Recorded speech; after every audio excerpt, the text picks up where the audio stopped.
pandemic, and now everybody's starting to resurface.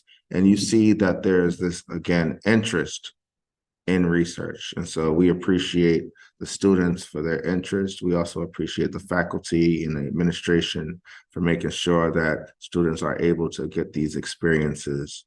And we continue to promote this platform so that students actually are getting closer to their careers and professionally develop in the process.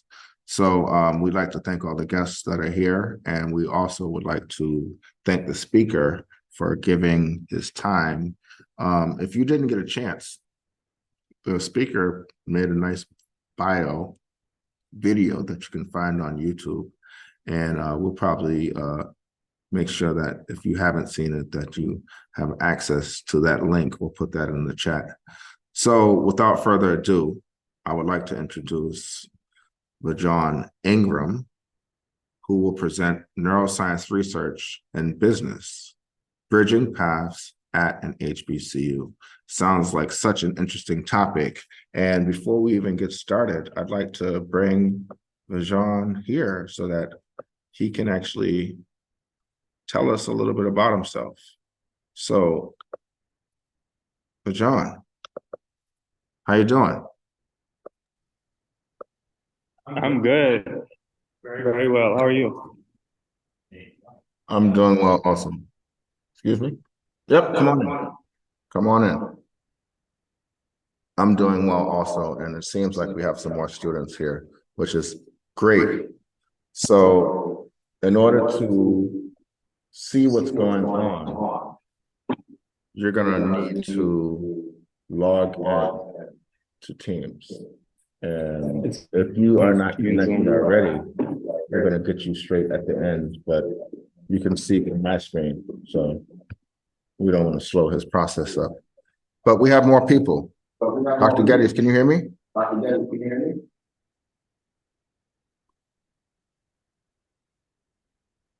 Okay, good. So this will work. Yes, I have my cell phone mute. Can hear you very well.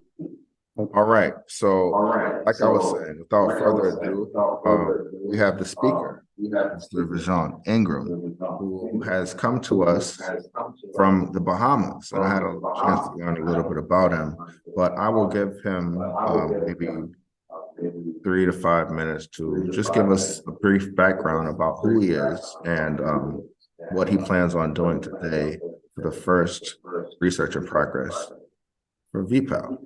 So thank you again for your time, and I will give you the floor. All right. What's up, everybody? What's up, everyone in person? Nice to meet you all. What's your name? Deja. And Danielle or Danelle? Danelle? Okay. Well, nice to meet you guys. Well, we already met, but nice meeting you. My name is Vjaughn Ingram. I am 21 years of age. I was born in October 2001 in Nassau, Bahamas. And I briefly after I was born, I migrated to the island of Grand Bahama in the city of Freeport, which is all still in the Bahamas. That's where I grew up. I went to high school. Graduated up 12th grade there. And then I left the Bahamas and came to Virginia Union for undergrad. But a little bit of backstory about me, more so like how I was raised, some of my passions, some of my interests growing up, things I was doing, and also a little bit of family background. I'll start up at first. So my mom, she was born in the Bahamas as well. My dad as well was born in the Bahamas. They had met a long time ago. My dad is pretty much older of age. My mom is also getting up there in age, but they all had this passion for teaching students, for developing students, the passion for education. And all of their main specialty, coincidentally, was math. So it was fun seeing how all that came together growing up. But of course, I only grew up with my mom in a single parent home. I, of course, communicated with my dad. We actually spoke and had some conversations over a family gathering when I was in the Bahamas about 2 weeks ago, actually, 3 weeks ago. And he's doing construction math now because he's always been into construction. He built his own home. He's also a carpenter in his own time and stuff like that. But teaching math was his passion and things like that in terms of his contribution and service to society. and of course the youth coming up. Same thing with my mom. She's been teaching for 30 years. She started teaching when she was about 20 or 21, I believe. So you can guess her age based on that. And even outside of the classroom, she's of course multi-talented. Her things was always about helping other students because she understands the psychology of how people think and also the childhood development and the background they have. So she was more than just, of course, just teaching math. She was basically like a parent, I would say, which a lot of teachers are, and they don't get compensated fairly for that. But I guess it's all about the mission and the purpose behind it more so than the compensation when it comes to that regard. But as for me, like I said, I grew up all the way up until about the age of 17, 18, in the Bahamas. And while there, I always also had a passion, not necessarily particularly for math, even though I was always decently fair and great in math. My passion has always been science, especially life sciences, like biology, for example. I remember this one time in preschool, we had this career day going on, and I had to dress up as a doctor. I ended up developing a passion for cardiology. Then later on in middle school, we called it junior school there, was neurology. And ever since then, I always had the passion about the brain, like not only molecularly in terms of biology, but also psychologically and in terms of, and also philosophically as well. Every aspect about the mind, the brain, how the brain and the mind connects, all of that from biology to philosophy was always my thing. So getting educating it in my own time, like even up to this day, every day I spend time just learning new things, filling my mind up with new knowledge about the topic of neuroscience that we're going to dive in today, and also about psychology as well. But in undergrad, I did my degree in business. So that was kind of a bit of a shock for most people, knowing that my background up until then was always biology and chemistry. But in that regard, I always had like an entrepreneurial minded spirit to me. And I also wanted to understand like how can I improve my skills with communication, with marketing, with selling, with engaging with people and all the things that come under business in terms of managing an operation. Because of course, that stuff is what runs the world, runs the healthcare industry, runs the school system. All of that is important. So I wanted to, of course, down the road be in top executive spaces as well, in the field that I'm in. So I wanted to utilize those skills and utilize those networking and connections and research in business regard and see how I can bring that to my background in biology. So I'm now doing my master's in biology. So I'm kind of returning to my foundation, my roots. And of course, in the meantime, I was still keeping up with my studies in the field of biology. But of course, I gravitated towards neuroscience because the brain is amazing. Who wouldn't be fascinating about it? So here I am. Today, I'm going to present a short little presentation on neuroscience, research, and business, and how those two can intertwine and connect, and how neuroscience and the field of business can help bridge the gap amongst HBU students, and also some of the issues that HBU students may face in society. So that's a little introduction about me. There's many more that you can ask about me, and after this in my free time, we can chop it up always. My email and everything should be on here, and if not, I can drop it in the chat for you guys. So yeah, but we can get started. Sure.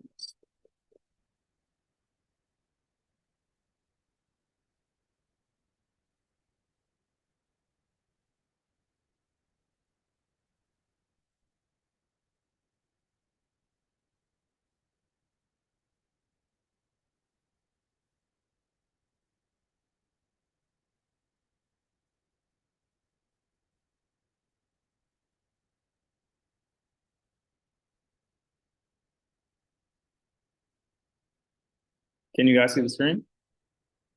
Okay.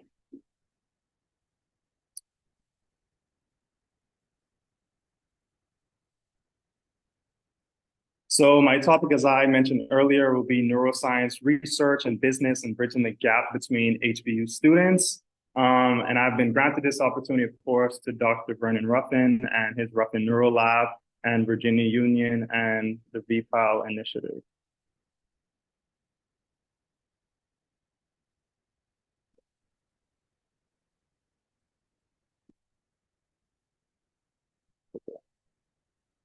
So let me make sure. Okay. So what even is neuroscience? So neuroscience is the study, of course, of the human nervous system. This nervous system entails of the brain, the spinal cord, sensory and motor neurons, and many other kinds of neurons. Of course, there are, but those are the main types of neurons that you'll find throughout the body. And the three main parts of the study of neuroscience are usually molecular neuroscience, cognitive neuroscience, and developmental neuroscience. You have like behavioral neuroscience, you have sensory neuroscience, you have different neuropsychology is another field, but those are like the three main types of neuroscience fields that you'll find out there. But neuroscience aims to understand how the nervous system produces and regulates human emotion, human thought, human behavior, and other bodily functions that have to be carried out. With the cardiovascular system, the endocrine system, the digestive system, the reproductive system, all of these things have to be basically given the commands by our human brain. Scientists look at molecules, nerve cells, neural networks, and other brain structures and see how they operate to perform these various activities. These scientists study how the nervous system develops and functions and disorders and diseases that can cause these problems with how the nervous system develops or functions effectively. So learning about the basics about what is neuroscience, what is the human nervous system and what it contains of, but we also want to know like, how is this relevant? Why is neuroscience important? Why is the field important? Why is it relevant for, let's say, the common person to know what it is and what's the importance and relevancy of it in, of course, everyday life? So neuroscience advances our understanding of our biology as humans and our body functions. Knowing how these things work can promote clarity on when we have issues going on. It helps researchers find ways to prevent or treat problems that affect our neurobiology. Neuroscience studies diseases, disorders, and injuries, and there are more than 1,000 neural diseases known to date. Down syndrome, for example, autism, ADHD, other learning disabilities, schizophrenia, OCD, addiction, Alzheimer's, which is a form of dementia, Parkinson's disease, Niemann-Pick disease, strokes, muscular dystrophy, spina bifida, hydrocephaly, and forgive me for pronouncing this word, myelomeningocele, traumatic brain injury, cancers/tumors, AIDS/HIV, epilepsy, and seizures, and of course there are more. Understanding the science is crucial for maintaining the overall health and well-being of all of us. We also get to see insight on how we think, how consciousness works, why do we behave or react in various ways, understanding epigenetics, neuroplasticity, and other learning processes. Do you guys have any questions on, for example, what neuroplasticity may be or consciousness or any of that? Anybody? You guys good on what they are? Okay, cool. Neuroscience research. With an understanding of the what and why, and the how is also important, of course. But through my own study and research over the short years, the data today is far by greater and clearer than ever before compared to, say, a century ago. Even with so many things left to discover, decipher, and explain, the focus has always been neuroscience in relation to brain health, body health, the nature of consciousness, biological evolution, and specific to humans, of course, with relation to daily life application and our species' existence. In the meantime, the main focus of collaboration with the Neuro Lab that we're working on, of course, will be pH in the brain, neuronal ion channels, and neuronal signaling, and protein analysis. Now we learn a little bit about what is neuroscience, the importance of it, and relevancy of it. I now will talk about what is business and what it encompasses. So we all see in businesses, we all have a general idea, I would assume, about what a business is, what a business does, some examples of businesses out there that we are all fond of. But I'll give you the official definition of it. So a business is an organization or entity that engages in professional, commercial, or industrial activities. Some businesses are for profit, while some are nonprofit. I'm sure everyone has heard of that as well. There are sole proprietorships, partnerships, and corporations. Businesses is also the efforts of a person who offers you the products or services to, of course, make money from it. Businesses can be small scale or large scale, of course, as we all know. You have small businesses and then you have large main corporations that are at the top of the stock market, for example. But in modern times, businesses can obviously now be online, of course, with the technology revolution and the advancement of AI. And then you have in-person business, and then you have business who was able to adapt and merge both into their operations. So businesses is almost an nearly industry. You can think of, and often ethics always can play a huge role in how businesses operate. We've all seen different types of ways businesses operate, how some businesses technically harm the environment, while some benefit the environment, while some in turn to basically make people sick or scam people, while others are in the best interest of heart of other people. And then you have those businesses out there where they're strictly for profit. Then you have the ones who may be there for profit, but they're also about the cause and the mission and actually benefiting people and the purpose of it more than trying to make a dollar, because the dollar would just be the byproduct. But doing any kind of businesses requires planning, goals, targets, management, operations, procedures, having customers or clients, of course, the development process, analysis, and of course, marketing.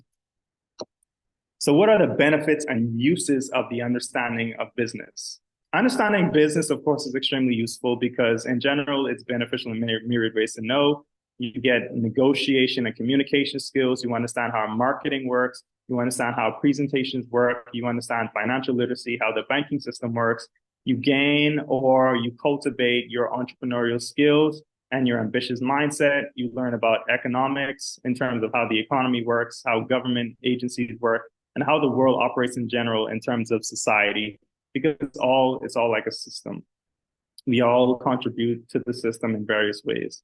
You also learn how to manage people or how to manage things or be in charge of things, looking over things. You understand networking, building relationships. You understand how to be innovative and how to create and cultivating those skills within your mind and based on your talents and your knowledge. You also learn analytical and research skills and so much more. So how can neuroscience, research, and business actually overlap? So neuroscience, of course, as we talked about, is the study of the human nervous system that provides insights into how we think, how we behave, how we breathe, in terms of consciously and unconsciously, how the body processes function. And then by understanding these processes, business can tailor their strategies to better appeal to the target audience by enhancing employee performance and fostering better work cultures. So neuroscience and business can highlight how to appeal to people's emotion, how to cultivate somatic experiences in people, how people would make decisions, understanding the emotional well-being and intelligence of people, understanding how cognitive bias can play in people's also falls back to decision-making, how people think in terms of their strategy when in terms of buying or when they're using a certain product or service. And, you're looking at your customer needs, what your customers want, what they're interested in, perceptions of people, because perception is all relative to, of course, your experiences, your development, what you brought up, your environment, what your exposure to, what worked for you in the past. And then, of course, memory, recall, attention, habituation, what you're used to, social influences from society. They all play a role in your perception and your memory, of course, your exposure, and of course, your triggers. So in terms of business effects on neuroscience, as a neuroscientist, for example, having business knowledge can enhance your life beyond the field of science with how you create income, how you handle your money, how you handle your expenses, what you do in terms of investing, and of course, building your industry knowledge from an executive standpoint. Right. So what are some common issues that HBU students and specifically can face today and solutions about it? Because we usually don't just complain, we usually want to provide some insight onto like how we can fix this issue, whether immediately or in the long run. So of course, being a minority myself, especially being Black, is already a struggle being in America. And of course, I'm also an immigrant at that. But let alone the struggles Black students face from the public and educational institutions. Although Black students attending HBCUs have their pros, the issues are profound and prominent. Funding from the government and university can be limited. Becoming accredited or credible can be an issue sometimes. Receiving proper mentorship and guidance can be scarce. Facing high debt post-graduation and lacking proper resources to succeed in the workforce and how to take care of that debt can be an issue. Finding jobs and employment, relative internship programs. Students usually lack resources and access to adequate facilities and supplies from the university, and many more issues that these students face. Basic solutions would obviously to be address these core issues, but indeed this takes, of course, more funding from the government and private sectors, community effort, and equal accountability amongst staff and students. So how the field of neuroscience itself and how the field of business can actually help impact HBCU students to benefit their lives in the long run and the people around them, whether that's their communities or their families that they may accumulate in the future.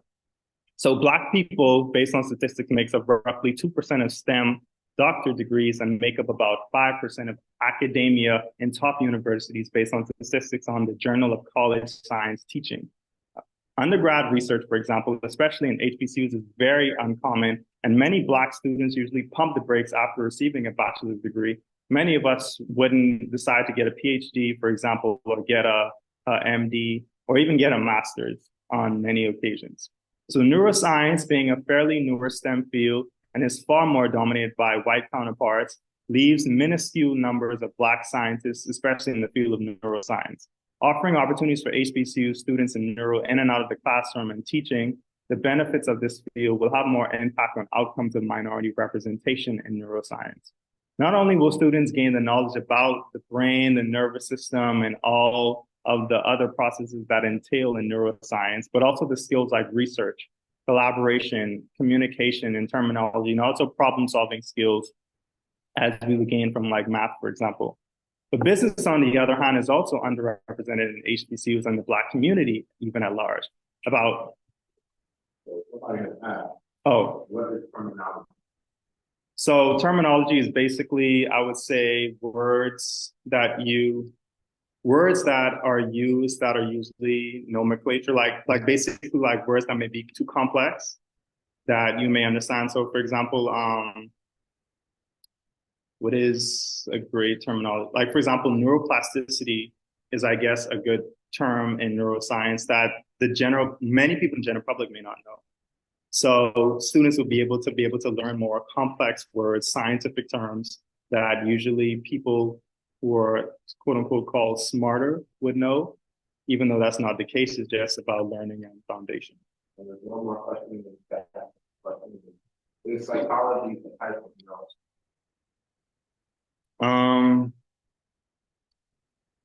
I would say it's a type of neuroscience, but of course I wouldn't say it's a type of neurobiology, which I think are still two different terms also. Because of course, a lot of psychology is based, of course, on the brain and its functions. For example, I know this story about the guy who had the rod that went straight through his frontal lobe. And of course, we know what the frontal lobe is responsible for. And so that affected like his emotional impulses, his thinking processes, how he's being rational in his decision making, and even a little bit of personality was affected like that. So you usually find that story in psychology. But the thing is, in terms of neurobiology side of things with psychology, many times I see that psychologists when they're treating issues, they never look at the biology issues, because a lot of times, as we know, a lot of mental health issues are brain health issues. So that's the only issue I'd say. But I'd say in terms of it being a field in neuroscience, I think you can politically say that for sure. So yeah. Any other questions? Okay. Okay. Where do we okay. So businesses, on the other hand, is also underrepresented in HBCUs and the Black community at large, as we've seen. Even the field of most fields like this are usually dominated by white counterparts. And then America is about 60-something% white people anyway. And we know a lot of the wealth is accumulated in the top. But about 2 to 3% of that 14% have businesses in terms of the Black community. or are a part of making executive decisions like being on the board, for example, or being the chairs, being presidents, being COOs. It's not a lot of Black people that we've seen in those positions, especially in America. But business can benefit HBCU students because of the industry knowledge that they can gain and the entrepreneurial skills they can acquire.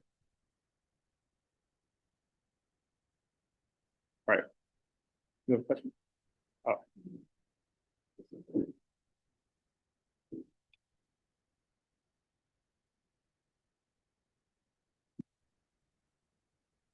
Okay. So overview and over understanding what is neuroscience and what is business.